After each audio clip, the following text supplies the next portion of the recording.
what are some common traits or behaviors that we find challenging in people? And can we define what a difficult person is?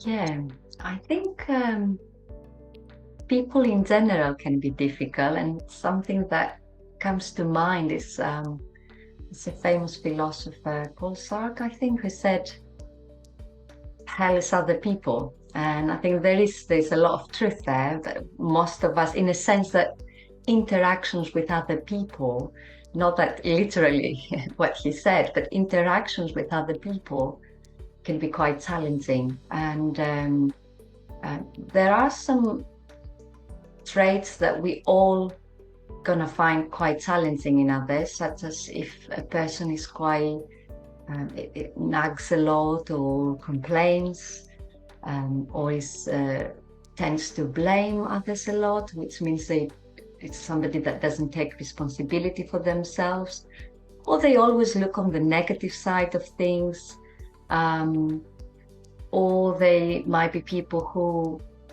can be very demanding, very needy, very difficult to please. So there are, I suppose, some traits that we will all objectively find difficult, but equally, I think we need to think about when we think about who we, who we might find difficult in our lives, it can be something that is very subjective and varies from person to person, and that very much depends on our personal background history. So again, we use the term, sometimes we say this person who's my baton. So really what we mean is that there are vulnerabilities in us that if we are not aware of, other people actually can appear very difficult for us to deal with. But that's not so much to do with the other person, it's very much to do with our own issues. So for example, if I grew up in an environment where I was not very clear where I stood, and my maybe parents were not very reliable, having a friend who doesn't meet me on time or it's always late, I can get a quite big reaction out of proportion, or I might find them difficult to deal with for something that actually in the kind of the bigger picture doesn't look like a big issue, but it will be for me, and that person can then appear as a difficult person. It's a small example, but just to illustrate the point I'm trying to make. Mm. That's helpful, and it makes us realize that there are some things that we really need to, we need to take responsibility ourselves for how we react if we're going to play our part in relationships. Now, how does self-awareness and perspective play a role, would you think, in managing difficult relationships? Yeah, it plays a major uh, factor. It's a major factor, actually. It plays a big role. Um, to be able to, it goes down back to taking responsibility for ourselves and our emotions. And I suppose therapy enables um, people to do that a lot, where people understand a little bit about what it is about them, um, that what are the triggers, if you like. Um, so that can put you in a position of empowerment then, because it gives you choices, so you don't react subconsciously to people. You're actually become a bit more aware, and you understand the bigger perspective. So if we go back to the example I was mentioning, you can see that that new friend is not your parents. That's the bigger picture.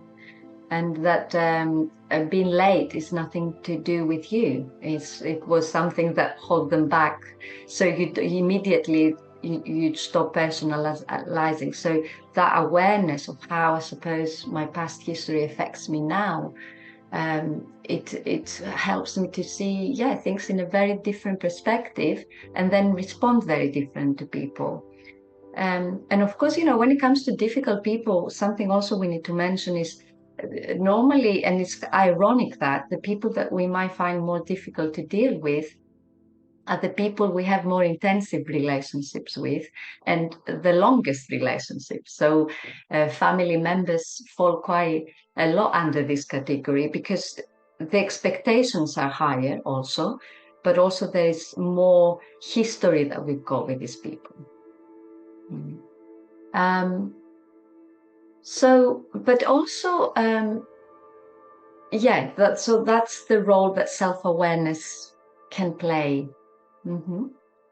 So, what are the methods to get the self-awareness? I mean, some find it easier than others, of course, and some have to learn. And my understanding is we all have this capacity for more awareness. So, maybe emotional, spiritual intelligence. How do they contribute to better interactions with these relationships that press our buttons? Yeah. So spirituality, I suppose, offers, let's say, a deeper perspective where once, the challenge you've got when you interact with more challenging, more difficult people is to be able to step out of your ego identities. And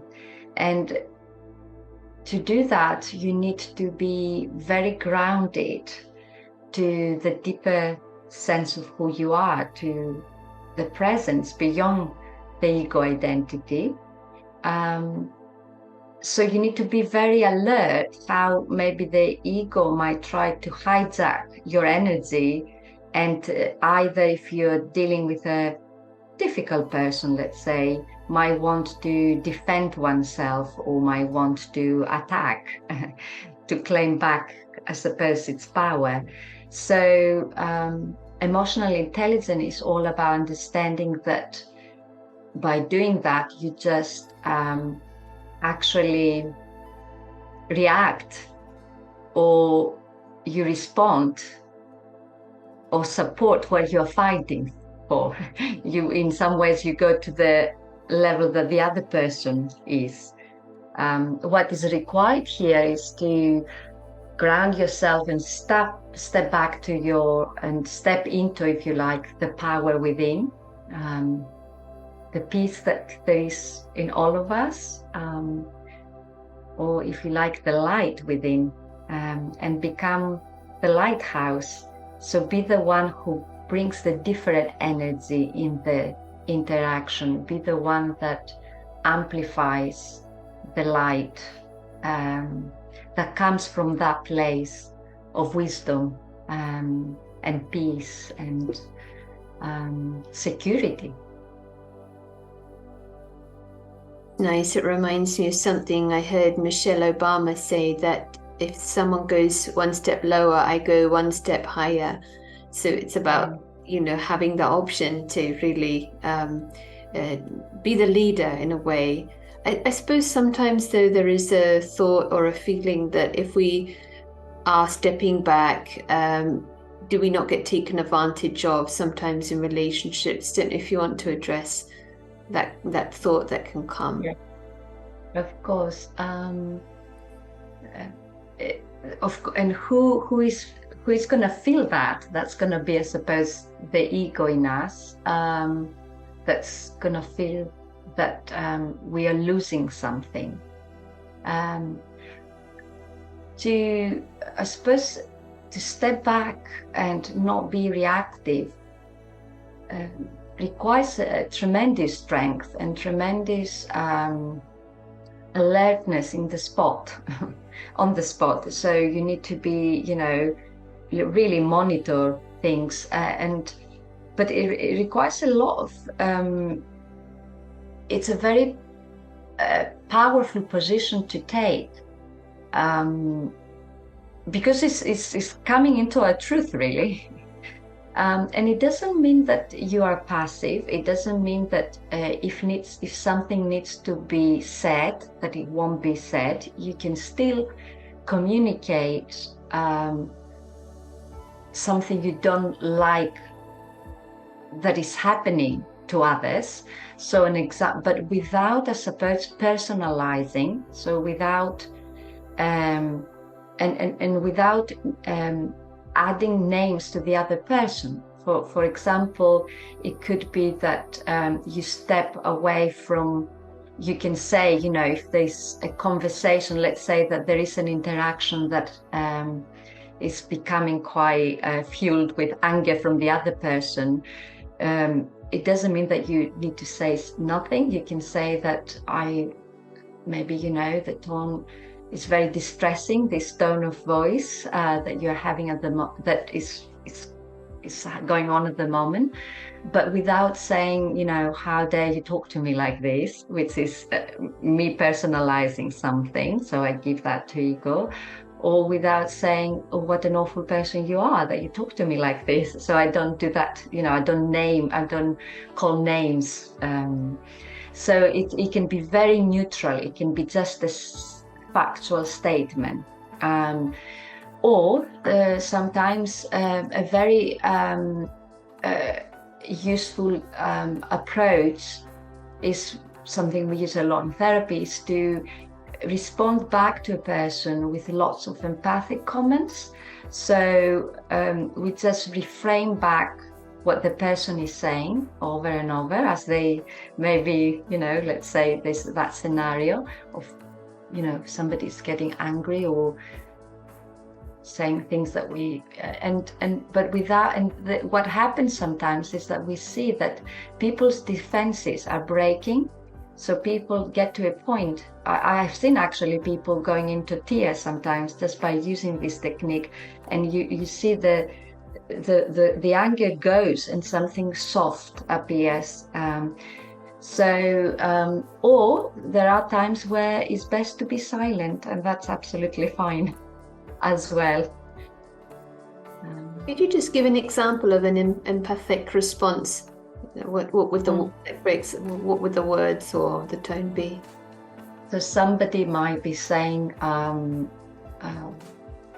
when you did that to me, I felt, you know, you should have never done that to me, for example. Let's say that somebody's accusing somebody else and you say, you sound very hurt by what I said.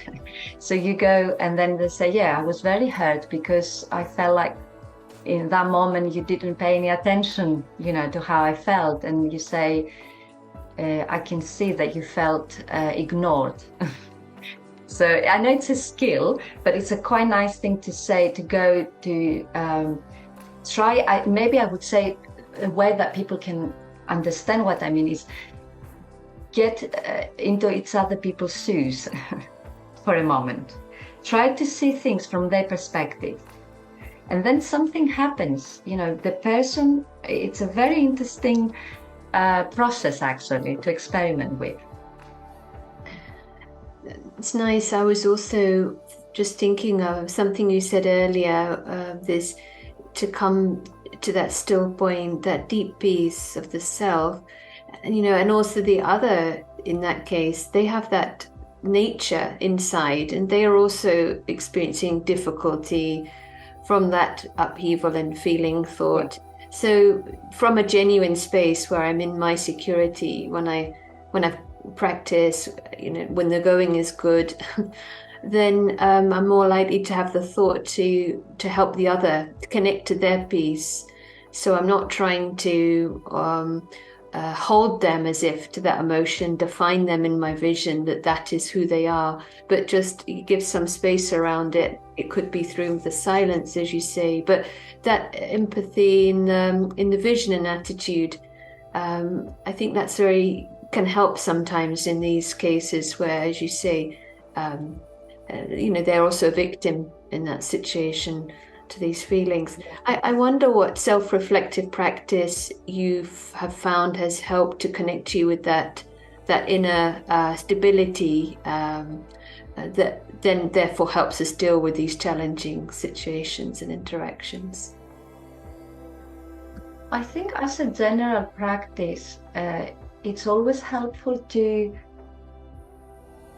it's not that we need to be familiar with this place, but to be in that place as much as possible. So most of us, I suppose, are aware of spiritual practices when we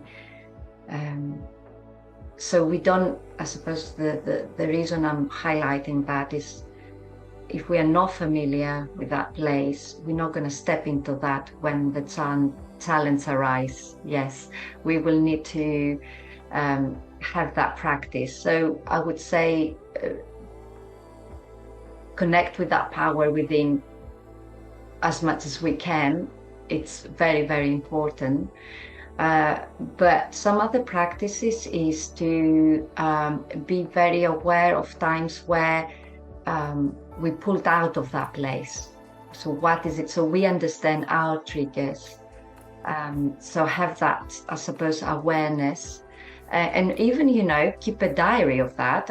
That's pretty much what we do. We ask people to maybe for a period of time be aware of times where you reacted in ways you didn't expect to, and find out what was going on for you, and how you could have responded differently. So I think that's good practices.